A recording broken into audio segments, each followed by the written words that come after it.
ये कहानी चंडीगढ़ की रहने वाली पूजा की है, जो अपनी अमीरी और शरारती स्वभाव के बीच जीवन के एक ऐसे मोड़ पर पहुंच गई जहां भावनात्मकता, प्रतिशोध और सच्चाई का एक अजीब मेल देखने को मिला। पूजा के पिता का सॉफ्टवेयर का बड़ा कारोबार था और माँ का अपना बुटीक, जिसके कारण घर में सुख सुविधाओं की कोई कमी नहीं थी। 3 गाड़ियां और एक बड़ा गराज उनके वैभव की गवाही देते थे। राम सिंह, जो पिछले कई सालों से उनके यहाँ ड्राइवर थे, पूजा के लिए हमेशा से एक रहस्यमयी व्यक्तित्व रहे। पूजा ने कॉलेज में अपनी पढ़ाई के दौरान कई बार अपनी सुंदरता और चपलता का इस्तेमाल प्रोफेसरों और लड़कों का ध्यान खींचने के लिए किया था, और यही शरारती स्वभाव एक दिन उसे राम सिंह अंकल की ओर ले गया। एक दोपहर जब मम्मी रास्ते में ही कैब लेकर चली गईं, तो पूजा ने जानबूझकर अगली सीट पर बैठकर अंकल के साथ एक खेल खेलने की सोची। लेकिन जब घर पहुंचकर उसने देखा कि अंकल तेज बुखार में तप रहे हैं और अपनी मृत बेटी को याद कर रो रहे हैं, तो पूजा का दिल पसीज गया। उसने एक बेटी का फर्ज निभाते हुए उनके सिर की मालिश की, जिससे अंकल को बहुत सुकून मिला। पूजा को लगा कि उसने एक नेक काम किया है, लेकिन यहीं से कहानी में एक ऐसा भयानक मोड़ आया जिसने उसकी दुनिया हिला दी। अगले ही दिन राम सिंह अंकल का व्यवहार पूरी तरह बदल गया। वे अब एक विनम्र ड्राइवर नहीं, बल्कि एक अधिकार जमाने वाले व्यक्ति की तरह पेश आने लगे। उन्होंने पूजा को जबरन अपनी गाड़ी में बिठाया और उसे एक सुनसान इलाके की ओर ले गए। वहां उन्होंने खुलासा किया कि जिसे पूजा एक साधारण बीमारी और बेटी का दुख समझ रही थी, वो दरअसल उनकी एक सोची समझी साजिश थी, ताकि वे पूजा का विश्वास जीत सकें। अंकल ने पूजा को एक पुराना अखबार दिखाया, जिसमें उसके पिता पर एक गरीब ड्राइवर के परिवार को बर्बाद करने का आरोप लगा था। अंकल की आवाज में बरसों की नफरत थी।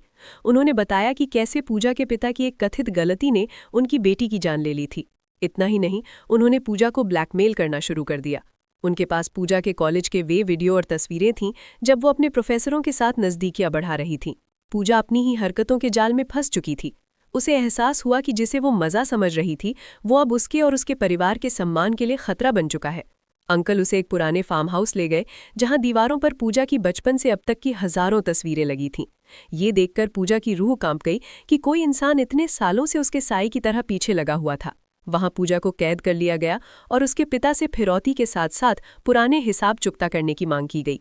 उस कैद के दौरान पूजा को अपनी गलतियों का एहसास हुआ।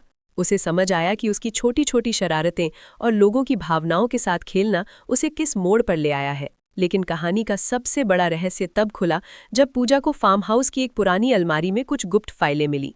उन फाइलों को पढ़कर पूजा के पैरों तले जमीन खिसक गई।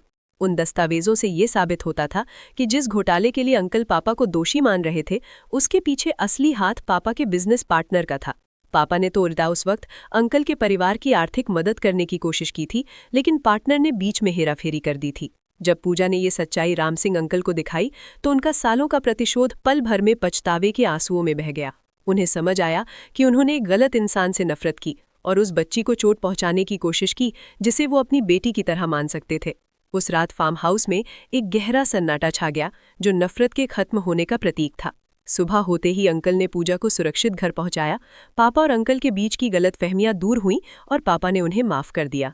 पूजा के लिए ये एक पुनर्जन्म जैसा था। उसने न केवल अपनी बचकानी और जोखिम भरी आदतों को छोड़ दिया, बल्कि रिश्तों की गहराई और ईमानदारी को भी समझा। अब जब भी वो अंकल के सिर की मालिश करती है, तो वो सुकून असली होता है, जिसमें ना कोई राज होता है और ना ही कोई डर। पूजा अब समझ चुकी थी कि बाहरी चमक धमक और छोटे मोटे आकर्षणों से कहीं ऊपर इंसानियत और सच की ताकत होती है, जो किसी भी बिगड़े हुए रिश्ते को फिर से संवार सकती है। पूजा और राम सिंह अंकल की इस कहानी का दूसरा भाग उस मोड़ से शुरू होता है जहां सेवा और स्नेह की आड़ में छिपे गहरे रहस्य उजागर होते हैं। मालिश के उस वाकया के बाद पूजा को लगा था कि उसने एक दुखी पिता को सहारा दिया है, लेकिन अगले ही दिन से राम सिंह अंकल का व्यवहार पूरी तरह बदल गया। जिसे पूजा अब तक एक साधारण ड्राइवर समझ रही थी, वो अब एक चतुर और अधिकार जमाने वाले व्यक्ति के रूप में सामने आने लगा। अगली सुबह जब पूजा कॉलेज के लिए निकली, तो अंकल ने उसे पीछे बैठने के बजाय आगे बैठने का इशारा किया। उनके चेहरे पर अब वो पुरानी बेबसी नहीं, बल्कि एक विजयी मुस्कान थी। गाड़ी जैसे ही घर से दूर निकली, उन्होंने पूजा को अपनी असली चाल से वाकिफ कराया। अंकल ने उसे कुछ ऐसी गुप्त तस्वीरें और वीडियो दिखाए जो उन्होंने कॉलेज में पूजा की उन प्रोफेसरों के साथ की गई शरारतों के दौरान गुपचुप तरीके से रिकॉर्ड किए थे। पूजा सन्न रह गई।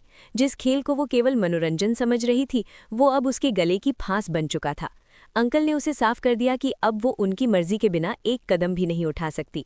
कहानी में सबसे बड़ा धमाका तब हुआ जब अंकल उसे एक सुनसान फार्म हाउस पर ले गए और वहां पूजा के पापा के अतीत का काला पन्ना खोला।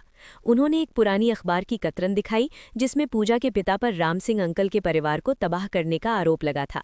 अंकल ने बताया कि वो बरसों से इस दिन का इंतजार कर रहे थे कि कब वो उस इंसान की सबसे प्यारी चीज यानी उसकी बेटी के जरिए अपना बदला पूरा कर सकें।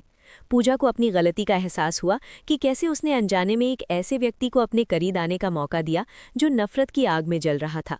लेकिन फार्म हाउस की उस कैद में पूजा ने हार नहीं मानी। उसने मौका पाकर अंकल के पुराने दस्तावेजों को टटोला और उसे वो सच्चाई मिली जिसने बाजी ही पलट दी। उसे पता चला कि उसके पापा ने कभी अंकल के साथ बुरा नहीं किया था, बल्कि पापा के तत्कालीन बिजनेस पार्टनर ने ही सारा खेल रचा था ताकि वो अंकल की बेटी को फंसा सके और पापा का नाम बदनाम कर सके। जब पूजा ने रोते हुए ये सारे सबूत अंकल के सामने रखे तो उनकी नफरत का पहाड़ पल भर में ढह गया। उन्हें एहसास हुआ कि जिस इंसान को वो अपना दुश्मन समझकर बरसों से नफरत कर रहे थे वो दरअसल उनका शुभचिंतक था। अंकल की आंखों में पछतावे के आंसू थी और उन्होंने पूजा से अपने इस व्यवहार के लिए माफी मांगी। वो उसे सुरक्षित घर वापस ले आए और पापा के सामने सारा सच कबूल कर लिया। पापा ने भी बड़प्पन दिखाते हुए राम सिंह अंकल को माफ कर दिया और उन्हें घर के एक वफादार सदस्य के रूप में फिर से अपना लिया। इस पूरी घटना ने पूजा को पूरी तरह बदल दिया। उसने उन सभी लड़कों और प्रोफेसरों का नंबर ब्लॉक कर दिया और अपनी चुलबुले लेकिन जोखिम भरी आदतों से तौबा कर ली। अब पूजा और अंकल के बीच का रिश्ता किसी साजिश या डर पर नहीं बल्कि एक सच्चे सम्मान और पिता पुत्री जैसे पवित्र स्नेह पर टिका था। उस दिन के बाद से पूजा जब भी उनके सिर की मालिश करती तो वो किसी मम्मी से छिपाने वाला राज नहीं बल्कि एक सच्चे परिवार की सेवा और सुकून की कहानी बन गई।